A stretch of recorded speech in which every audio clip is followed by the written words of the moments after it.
Salut tout le monde, j'espère que vous allez bien les amis. On est parti pour la vidéo du jour. On a un petit programme très riche avec quelques informations quand même très intéressantes qui sont tombées sur les dernières 24 heures. On va démarrer avec la une du quotidien AS qui titre Bochorno, chaleur. Hier, Euroleague de basket, l'équivalent de la Ligue des Champions au foot. Le Real recevait le Partizan Belgrade, défaite pour le Real 95-80, ça fait 2-0 dans la série pour les Serbes. Ce que l'on retient de cette rencontre, hormis la défaite du Real, c'est surtout la bagarre générale qui a éclaté à 1 minute 30 à peu près de la fin de la rencontre, avec vraiment de sales images. Bochorno, donc la chaleur hier du côté de Madrid. Vous voyez en haut du quotidien AS Bellingham Eli Real Madrid, on en parlera dans quelques instants. On a d'ailleurs une petite photo, puisque hier, lors de cet affrontement en Euroleague de basket, on avait la présence de deux joueurs du Real qui étaient présents donc dans la salle. Vinicius et Fede Valverde, évidemment, voilà, ils étaient aussi aux premières loges, hein, et ils sont tout proches du parquet, donc ils ont dû assister de très près à cette violente bagarre qui a éclaté à l'issue de la rencontre. Là, vous avez d'ailleurs quelques images arrêtées.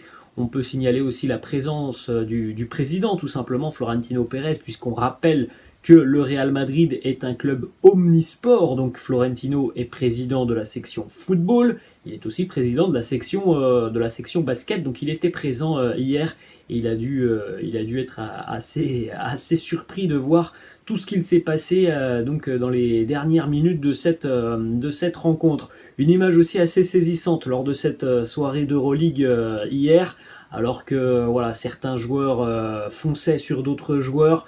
On a vu Raoul, vous le voyez sur cette image, Raoul, l'entraîneur de la Castilla, Raoul qui s'est interposé tout simplement pour essayer de calmer un petit peu les joueurs qui étaient présents sur le terrain. Donc voilà, c'est quand même une soirée assez particulière hier du côté de la section basket du Real, avec cette bagarre générale. Et on le sait aussi, hein, les amis, mais il y aura une prochaine rencontre dans cette série. La prochaine rencontre, ça sera en Serbie, dans une ambiance assez folle. Ça risque là aussi d'être très tendu, et évidemment, voilà, il y aura certainement des sanctions qui tomberont très rapidement. On continue avec cette fois-ci la une du quotidien Marca, une consacrée à Fernando Alonso, le pilote de Formule 1. En ce qui concerne le Real, c'est en haut à gauche l'arrivée de Fran Garcia, qui sera donc peut-être en concurrence l'année prochaine avec Ferland Mendy. Pourquoi peut-être? Tout simplement parce que à l'heure actuelle, Ferland Mendy, cette saison, si on regarde les statistiques pures et dures, c'est 25 matchs joués, 21 matchs ratés. Il va rater celui de demain, donc on va quasiment être à l'équilibre, hein, pour Ferland Mendy. L'équilibre dans le sens où voilà, il aura joué quasiment le même nombre de matchs que de passer de matchs blessés. Ça fait beaucoup, évidemment. 5 matchs aussi sur le banc de touche. Pour le moment, la date de son retour n'est pas encore certaine, même si on a une information positive, on en parlera dans quelques instants. Donc on le sait, et en plus de ça, ce n'est pas que de cette année, c'est récurrent depuis quasiment 3 ans maintenant. Ferland Mendy est très régulièrement blessé, il a pas mal de pépins physiques, et c'est bien malheureux pour lui.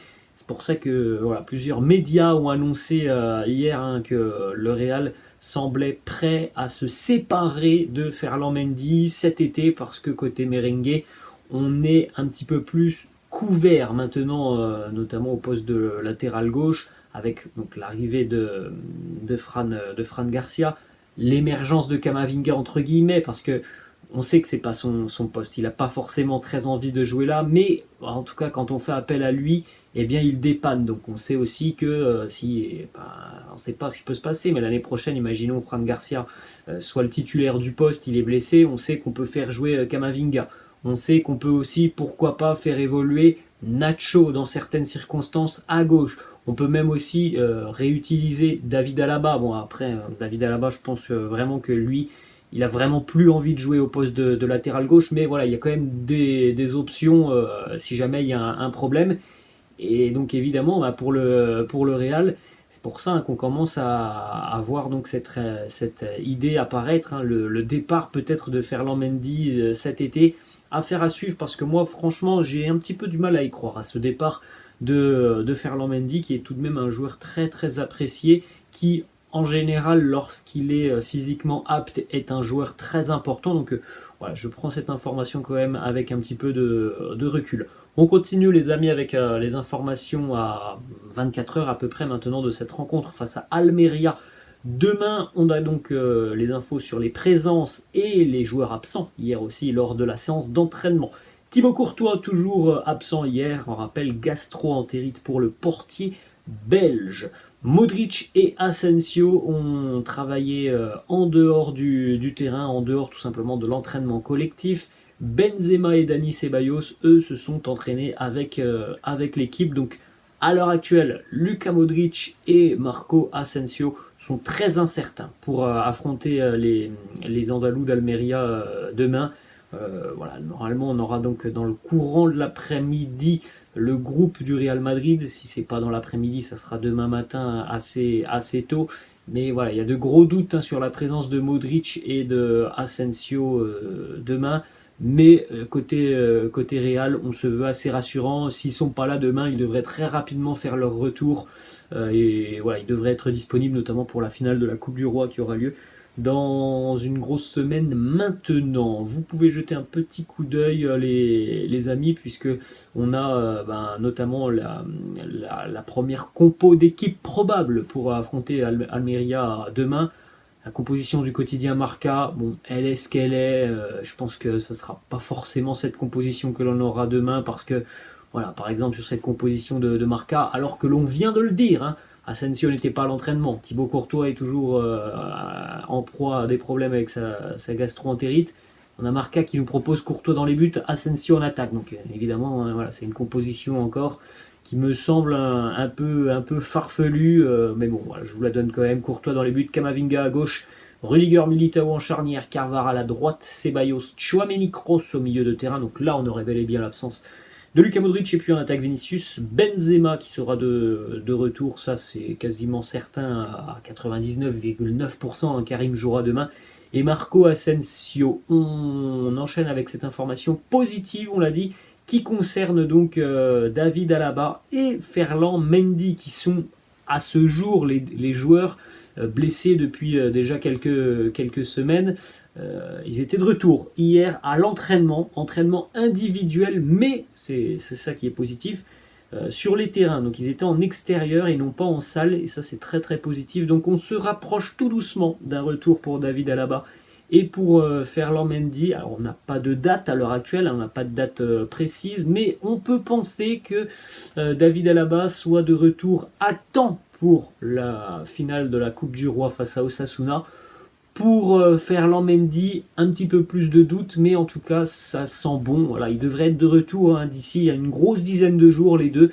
Et ça, c'est très positif pour la fin de saison. On continue, les amis, avec une information qui nous vient de Santi Aouna, journaliste foot mercato, journaliste assez reconnu, notamment en termes de mercato.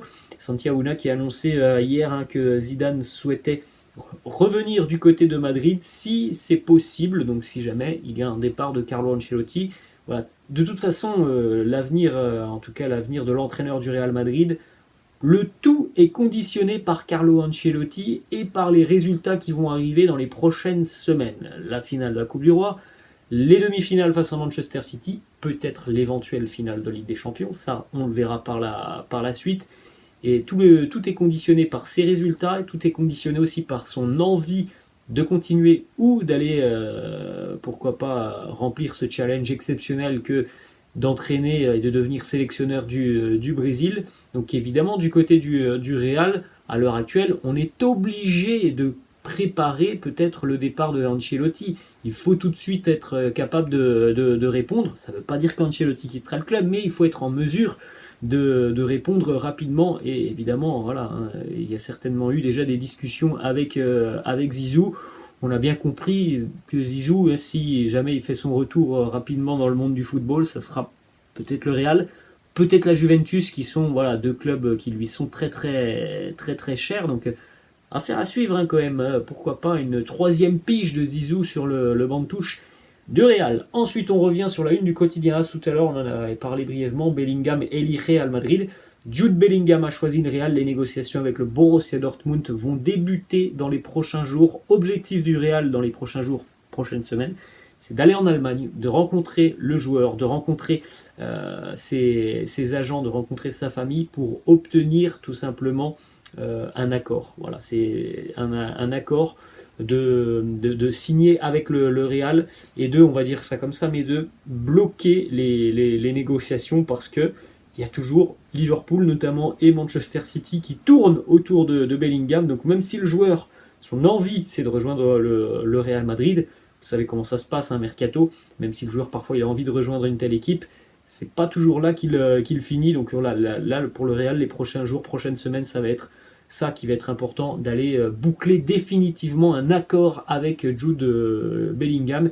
Et c'est évidemment quelque chose qui ne sera pas simple parce que derrière l'accord, il y a aussi toute la partie financière. Et on termine les amis avec une petite information mercato. Lui quittera certainement le club cet été. Alvaro Odriozola a ouvert la porte à un départ. Alors c'est évident parce que Odriozola a quand même, je pense, l'opportunité de trouver du temps de jeu ailleurs qu'au Real. C'est un joueur qui a su gagner du temps de jeu, notamment lorsqu'il était à la Fiorentina. Donc c'est important pour lui, je pense, de trouver du temps de jeu.